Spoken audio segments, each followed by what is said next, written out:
All right, that's been me.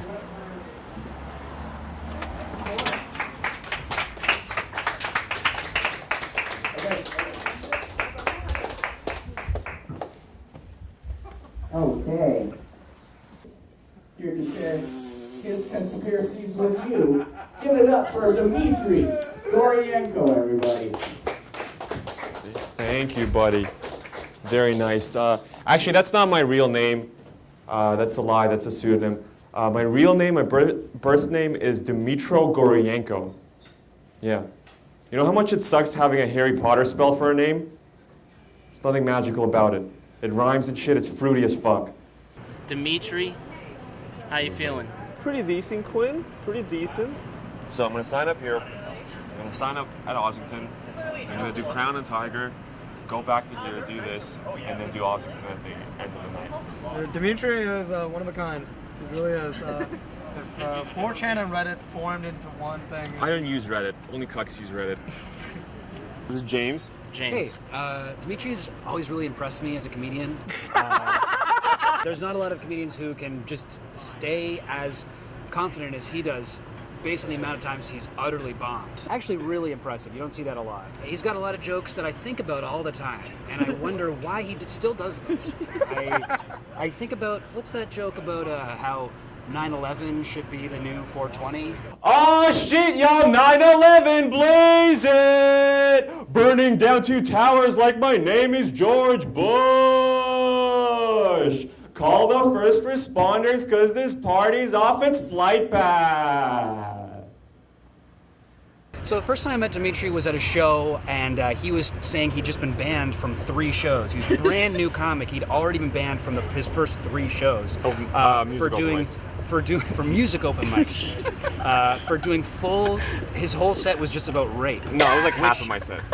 Which, even if it was just half of his set, All these about rape, untruthful accusations. Okay, let's say it was half of his set was about rape. Fake news. That is a very bold move for your first ever set at a music open mic. As I'm playing video games and smoking weed, I think of things, and if they're funny, if they're worthy, I deem worthy, I write them down and then do them on stage. You guys ever wondered if a headphone jack could fit in your piss hole? No? I'm here to tell you that it does. Okay, and you wouldn't believe what music started playing. Urethra Franklin.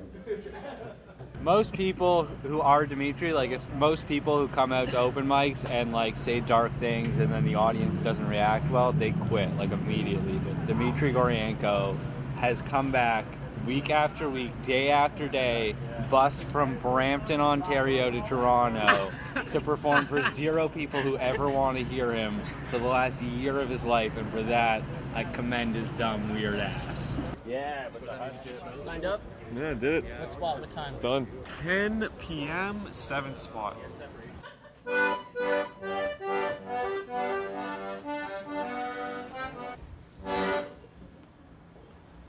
Keep it going for Dimitri Goryenko, everybody.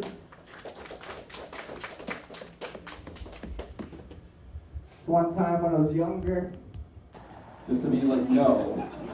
I didn't know what to do. Like, I thought it was like really difficult for me to say anything. So now I know. Trained. I now know that when a homeless man asks to fondle my balls, I will respond in this.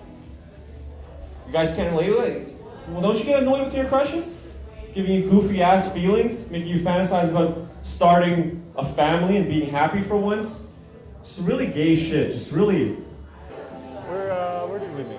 I think we met at an open mic. Well, at first I was scared, but he was persistent. I saw his eyes and we just connected. He gets me, you know? Oh, baby. He's been my rock and my role. We just goof around here, though. Sometimes. We're both stand-up comedians. Yeah, we like to have fun. We like to have a lot of fun. So you're signed up for tonight? Yeah. Oh, baby.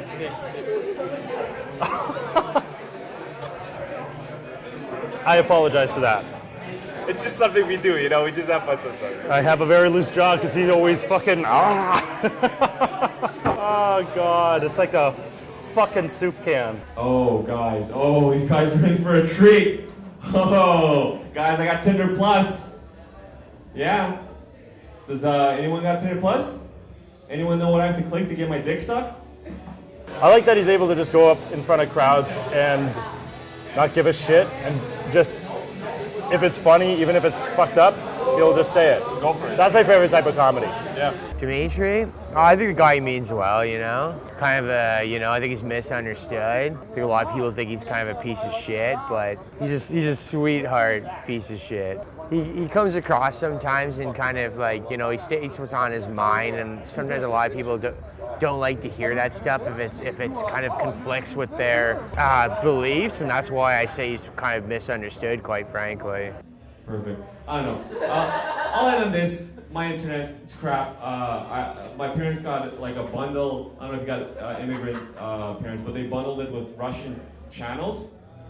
And so whenever they're watching some shit about babushkas or whatever they're doing, and it's lagging, they always like come to my door and like knock and go like, "Hey Dimitri, what are you doing there? You better not be defending Trump online again."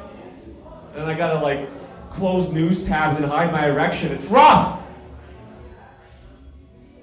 And I felt like if I yell this rough, it'll make up for my lack of punchlines. Let's bring up your host. There was a dude, I did a music open mic in Mississauga last summer, back when I first was like starting doing all this, and I wasn't doing a lot of rooms in the city. It was a shit set, no one was paying attention to me. My material was garbage, Like towards the end, I was doing my last bit, this really old drunk guy comes up and starts yelling at me, "You're a pervert, something's wrong with you, your head's messed up, you gotta see a psychiatrist, you need to do something, something's wrong with you. You need to go to jail or seek help." And was just screaming at the top of his lungs. And I was just like so taken aback and just shaking and upset. In like parking spots and stuff, my dad would teach me how to drive. And that night I was gonna drive home. And I've done that before, fine. But I don't know, like I guess I was so fucked up and distraught, I got into an accident, and a pretty serious one. Nobody got hurt, but it really shook me. I don't know. That's not saying that was directly responsible, but it happened the same night, and it's just been not good thinking about it. That's one of the things I regret. To answer one of your previous questions, I regret that shit, but that has nothing to do with stand-up. I regret plenty that has nothing to do with stand-up. Maybe I guess that's why I persist, because I have bigger problems than failing on stage.